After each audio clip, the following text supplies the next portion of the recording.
Sudah berpuluh-puluh tahun kerajaan India menghalang sebarang bentuk perjalanan daripada orang awam untuk ke Pulau Sentinel Utara. Malah kawasan tersebut dikawal oleh Angkatan Tentera Laut India. Walaupun begitu, masih ramai orang awam yang cuba untuk pergi ke Pulau Sentinel ni, dan ada yang berjaya, cuma dia orang tak pernah berjaya pulang daripada pulau tersebut. Hai, Assalamualaikum dan selamat sejahtera. Selamat datang ke channel kami, In Case World. Macam biasa, kalau korang berminat dengan konten-konten yang misteri, mistik, seram, jenayah dan seumpamanya, korang bolehlah subscribe ke channel kami. Dan jangan lupa untuk tekan butang notification sekali supaya korang takkan ketinggalan video-video terbaru daripada kami tiap-tiap minggu. Okay, tanpa membuang masa lagi, jom kita ke kisah yang seterusnya.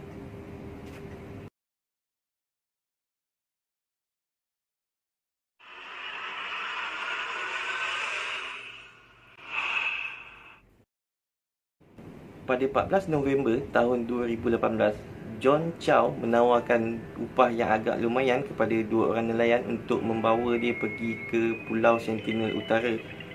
Dua orang nelayan ni agak berat hati untuk bawa John pergi ke pulau tersebut, bukan sahaja kerana ianya adalah salah di sisi undang-undang untuk pergi ke pulau tersebut, tapi juga disebabkan nelayan terakhir yang pergi ke Pulau Sentinel Utara tu menemui ajal dia di situ. Walau bagaimanapun, nelayan tersebut agak memerlukan duit pada ketika itu, dan jumlah yang ditawarkan oleh John pun agak tinggi. So, walaupun berat hati, dia orang still terima tawaran John. So, pada malam 14 November tu, John dan dua orang nelayan tadi bergerak menuju ke Pulau Sentinel. Dia orang berjaya lepas daripada kawalan tentera laut India, tapi dia orang berhenti agak jauh daripada pulau tersebut sebab nelayan tersebut tak nak masuk ke pulau tersebut. Dan pada keesokan paginya, John minta dua orang nelayan tadi tu bawa dia pergi dekat sikit lagi, tapi dua orang nelayan tersebut menolak. Dia orang tak nak, dia orang memang tak nak bawa lagi dah, cukup sampai sini je. So John diturunkan kayak dia dan dia mula mengayuh menuju ke pesisiran pantai Pulau Sentinel. Tapi belum pun sempat John sampai dekat tepi pantai tu, daripada hutan tu keluar seorang lelaki yang muka dia bercat dengan warna kuning sambil menjerit marah ke arah John. So John dia terus tempik balik daripada atas kayak dia tu. Dia tempik balik, dia beritahu, oh tak, saya bukan nak buat apa-apa ni, saya datang nak tengok-tengok je, tak ada apa pun, saya nak berkawan, nak kenalan, macam tu je.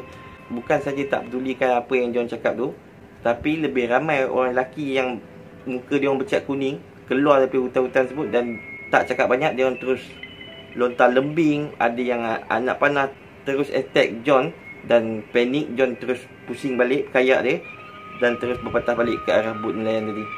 Walau macam mana pun, John dia tak putus asa. So selepas beberapa jam, John dia cuba pergi balik dekat pulau tersebut, tapi dia tak pergi dekat pantai yang sama. Dia pergi jauh sikit daripada pantai tu. Dia pusing sikit dan John berjaya kali ni. Dia sampai dekat tepi pantai tu, tapi baru dia John pijak kaki dekat pantai, tepi pantai tu, orang-orang lelaki yang muka dia orang bercat kuning tadi tu datang balik. Dan kali ni dia orang tak attack John, tapi walau macam mana pun dia orang rampas John punya kayak. So John masa tu dia cuba cakap yang macam, saya datang ni nak berkawan je, tak ada apa ni, saya nak tengok-tengok je kat sini. Dan dengan tidak semena-mena, seorang kanak-kanak lelaki yang berada tak jauh sangat pun daripada John tarik anak panah dia dan terus panah ke arah John. John pada masa tu yang tengah pegang kitab Bible dia, dah berjaya tepis dengan Bible dia. So anak panah tu kena dekat buku Bible tu tadi. Dan pada masa ni John rasa macam dah nak kena belah ni. So John terus berpusing, dia terus lari ke arah laut balik dan dia terpaksa berenang sejauh lebih kurang sebatu untuk pergi dekat bot nelayan tu tadi. Dan sambil dia berenang tu, dia orang ni still attack dia, baling lembing, ada yang cuba panah ke arah John. Dan bila John sampai balik dekat bot tu, dua orang nelayan tadi dah lega sikit, macam dia orang dah rasa macam okey lah ni, memang dia takkan pergi balik dah. Walau bagaimanapun, John bermalam juga kat situ atas bot tu. Dan keesokan paginya, John bagi tahu yang suruh dia pergi dekat je sikit lagi, turunkan dia dan dia nak pergi dekat pulau tu. Dan John minta nelayan dua orang tadi terus balik, belah terus di situ, belah je, jangan ada kat situ pun. Dua orang nelayan tadi tak setuju. Dia orang macam, tak payahlah, jomlah, kau pergi sebelum ni pun dah macam mana, takkan kau nak pergi lagi macam ni, takkan nak tinggal kau pula.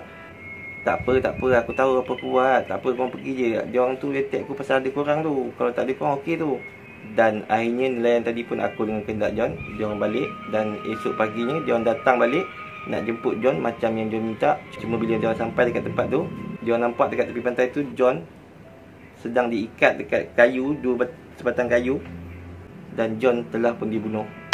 Hingga ke hari ini punca kematian John Chow tidak pernah diketahui.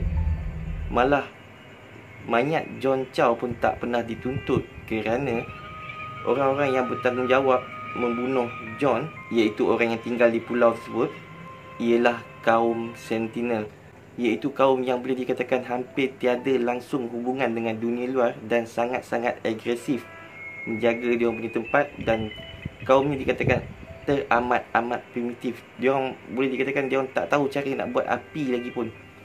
Dan atas sebab-sebab itulah kerajaan India letakkan tentera laut untuk jaga kawasan ni, disebabkan untuk menjaga kaum ni, menjaga keaslian dia orang, dan juga disebabkan dia orang sangat-sangat tak suka orang luar masuk. Dia orang ni boleh dikatakan hampir putus hubungan langsung dengan dunia luar.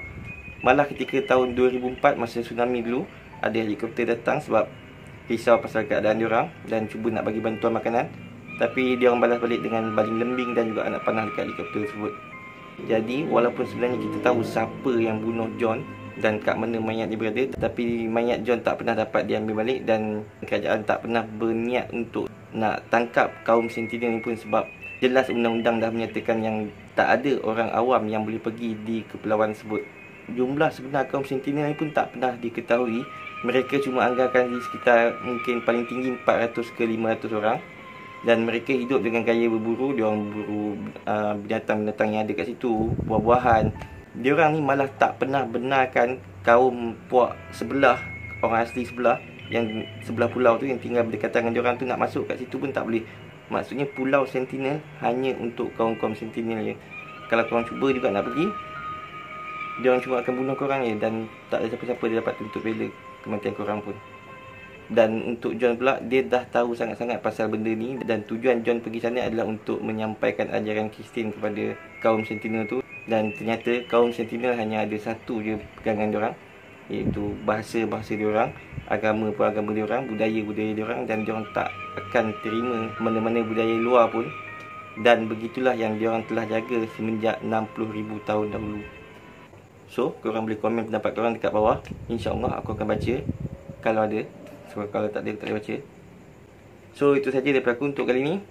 Macam biasa, kalau korang minat dengan konten-konten yang misteri, mistik, seram, jenayah dan seumpamanya, korang bolehlah subscribe ke channel aku. Dan jangan lupa untuk tekan butang notification sekali supaya korang takkan ketinggalan video-video terbaru daripada kami tiap-tiap minggu. Kalau korang cuba nak hubungi aku, korang boleh cuba hubungi aku dekat Facebook atau IG aku. Nama aku untuk kedua-dua akaun ni sama je, Key In Case.